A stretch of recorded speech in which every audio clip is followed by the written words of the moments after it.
We have now a totally new public sauna in front of the presidential palace at the market square. And there, of course, if you go swimming naked, you have the full attention of the whole marketplace, I guess. Most people prefer to dress up in some way.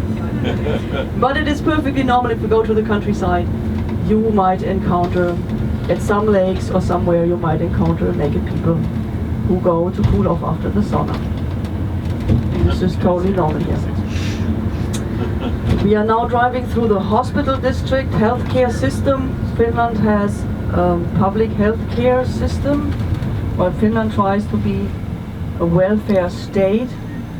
So that means we have a communal tax that finances the so-called healthcare centers around the country, and then we have the provinces who are responsible for the hospitals.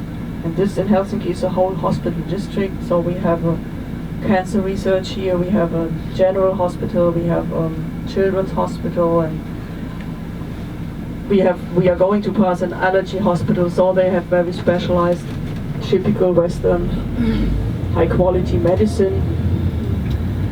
What is really nice in Finland, unfortunately I didn't receive it because my children were already born when we came here. Each woman who gives birth to a child in Finland, she receives a large box from the state where is everything that you need to start out with your baby. So there is these diapers, and then you have these clothes, and especially with the clothes and the comb, and so it's really nice package. It's worth about 400 euros. And they started this during the 1920s when we had a very high infant mortality rate in poor families.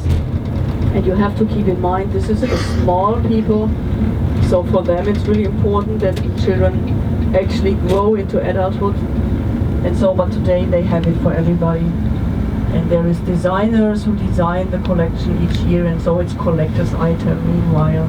And you can actually check, oh, you have the same clothes than mine, so your child was born in the same year. So that's a really nice way to welcome the children in this country and to also support the families.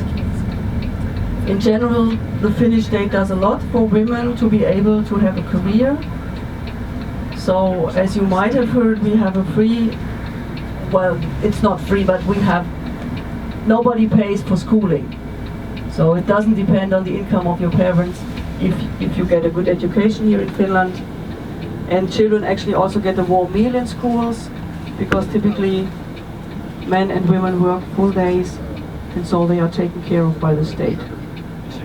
We have kindergartens here, of course, or child care centers, and more are actually open 24 hours, because of course if you work shifts, and as we have more and more single parents, it's for them otherwise hard to actually go to work. And Finland needs the full workforce here in order to actually finance the welfare state up here. And it's also universities are free, and actually students actually get an allowance from the state. You can either borrow money or you get an allowance. But in order to get into university, you really have to pass a very hard